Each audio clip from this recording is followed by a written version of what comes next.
Setiap anak perlu dilindungi dari radikalisme, kekerasan hingga tindak pidana terorisme. Wakil Gubernur NTB Dr. Hajah Siti Rohmi Jalilah mengemukakan sejumlah alasan kenapa anak perlu dilindungi pada sambutannya dalam forum koordinasi pelaksanaan kebijakan perlindungan anak korban stigmatisasi dan jaringan terorisme di daerah, Kamis 19 November 2020. Yang namanya terorisme ini jangan sampai dikait-kaitkan dengan agama, karena memang jelas sekali di dalam ajaran agama kita hal seperti itu sangat tidak diperbolehkan, ya. Kalau selama ini terorisme sering dikait-kaitkan dengan ajaran Islam, maka itu adalah kesesatan. Tidak ada ajaran Islam yang memperbolehkan terorisme itu dilakukan. Islam itu ada, Islam itu rahmatan lil alamin, membawa rahmat bagi seluruh alam. Itulah mengapa di dalam Islam kita diajarkan toleransi, di dalam Islam kita diajarkan saling menghormati, di dalam Islam kita diajarkan saling memuliakan. Ya, maka lepaskan yang namanya terorisme dengan Islam. Belum lagi pengaruhnya yang luar biasa terhadap anak, ya. Stigma yang yang disandang oleh anak ini karena terorisme itu cukup berat dan menjadi tanggung jawab kita bersama. Dan kuncinya saya rasa kita sepakat semuanya, kuncinya adalah keluarga. Ya, jadi unit terkecil di dalam kehidupan kita ini adalah keluarga. Maka kalau di dalam keluarga itu bisa terbangun pendidikan yang baik, bisa terbangun agama yang baik, terbangun saling menghormati satu sama lain, ya, terbangun etos kerja keras, terbangun hal-hal yang positif sehingga anak-anaknya, keluarga tersebut, kepalanya ini, pikirannya selalu mengarah ke hal-hal yang positif. Insya Allah akan banyak masalah negeri ini yang bisa kita hadapi, bisa kita tangani bersama. Maka dari itu di pemerintah Provinsi Nusa Tenggara Barat juga berusaha untuk bisa masuk ke hal yang terkecil itu, keluarga, ketahanan keluarga yang selama ini menjadi program PKK itu jangan dianggap remeh, ya, program ibu-ibu gitu. Padahal kalau kita bicara ketahanan keluarga, multiplier efeknya luar biasa, ya.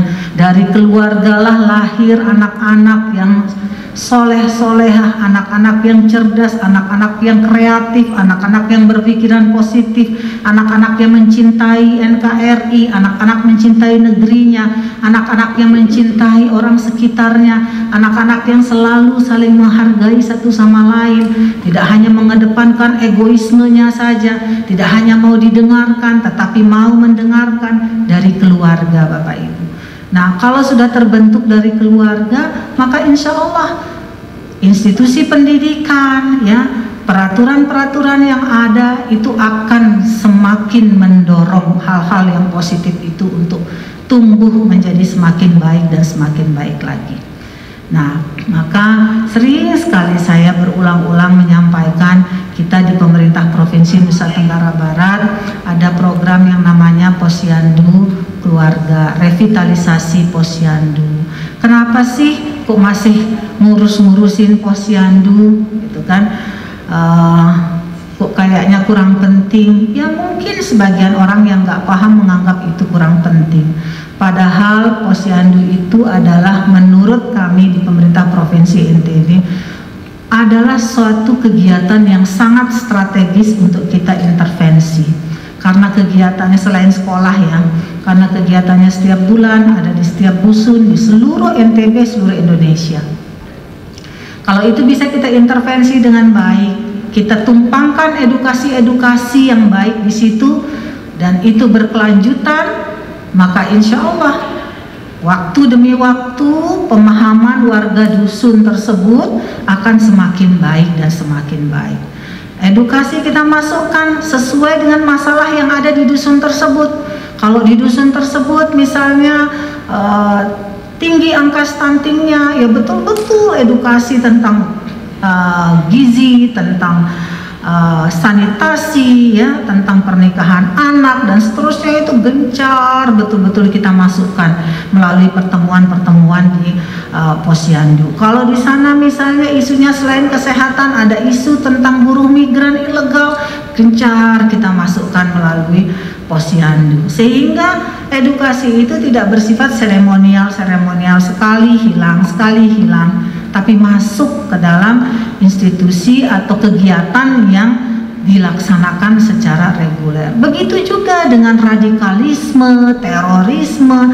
Kan skop dusun, skop desa itu yang paling tahu, ya, kondisi dusunnya, kondisi desanya, dan skopnya kan kecil, hanya beberapa kakak. Ya, kalau bicara dusun kan, kalau ini bahkan ada yang cuma 75 kakak, kalau yang besar dusunnya ya 100, 200 kakak, sampai di situ gitu. Tapi skopnya lebih kecil, lebih mudah dikontrol. Dan jangan lupa sekarang itu ada dana desa, ya, yang mana dana desa itu bukan untuk diarahkannya sekarang sudah SDGs. Dana desa itu bukan hanya untuk bikin jalan, bukan hanya untuk perbaiki gedung supaya lebih bagus, tapi SDGs. Gimana supaya tidak ada orang kelaparan di desa itu, gimana supaya tidak ada orang bodoh di desa itu, bagaimana supaya jangan terjadi kerusakan lingkungan di desa itu, bagaimana supaya masyarakat di desa itu sehat. Itu sekarang arahnya. Nah, maka ini sangat sejalan dengan apa yang kita lakukan di pemerintah Provinsi Nusa Tenggara Barat. Kita ingin kegiatan-kegiatan, program-program yang bersentuhan dengan kesehatan, pendidikan, lingkungan, dan isu-isu seperti ini itu dia berbasis desa penangannya, berbasis dusun. Gitu. Kalau kita bagi tugas dengan baik, sinergi dengan baik, insya Allah seberat apapun beban itu pasti bisa step by step lah, waktu demi waktu itu pasti akan bisa kita atasi dengan baik seiring waktu berjalan. Tapi kalau hanya dibebankan pada satu institusi saja, tidak akan selesai-selesai. Berapa biaya yang harus dikucurkan oleh provinsi kalau harus nyasar 995 desa, ditambah dengan kelurahan 1000 sekian. Tetapi kalau desa itu sendiri perhatian terhadap masalah tersebut dan skupnya hanya kecil saja di desa itu, tapi ada perhatian, insya Allah itu jauh lebih tajam, langsung menukik. Dan kalau dihitung-hitung sebenarnya program-program yang berhubungan sama edukasi ini tidak terlalu butuh biaya banyak. Yang dibutuhkan kemauan sebenarnya.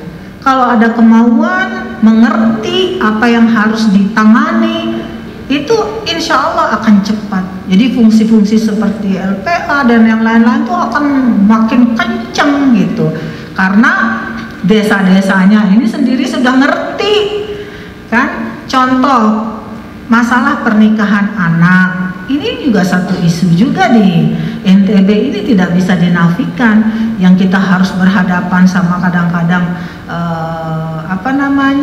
dihadapkan sama hal yang berhubungan dengan agama, kadang dihadapkan hal berhubungan dengan adat. Nah, ini kan kita harus bisa memberikan edukasi kepada masyarakat agar masyarakat itu memahami bahwa ini tuh bukan program pemerintah, maksud saya bukan begitu ya. Ini itu bukan untuk pemerintah gitu loh. Jadi mencegah pernikahan anak itu kebaikannya itu bukan untuk mensukseskan berapa persennya dari pemerintah, tetapi lebih kepada untuk anak saya, supaya anak saya selamat, supaya anak saya tidak mengalami penyakit-penyakit yang berbahaya, supaya anak saya kehidupannya baik, ekonominya baik, mentalnya baik, tidak cerai, tidak terlantar anaknya dan seterusnya gitu. Nah, pemahaman-pemahaman itu harus kita bangun dengan kebersamaan. Nah, inilah mudah-mudahan melalui forum ini nanti ada hal-hal yang bagus ya, yang bisa dihasilkan, disinergikan dengan program provinsi ya, yang terus kita gaungkan supaya program berbasis desa ini bisa tajam ke depannya. Saya sangat percaya Bapak Ibu yang ada di sini, pemerhati anak ya, yang memikirkan betul masa depan anak-anak kita di balik begitu masih banyaknya masalah yang kita hadapi dengan anak. Jangan pernah menyerah, dengan kebersamaan, dengan program yang sinergi ya, dengan saling support satu sama lain, insya Allah pasti ada jalan untuk hal-hal sulit yang kita hadapi di depan.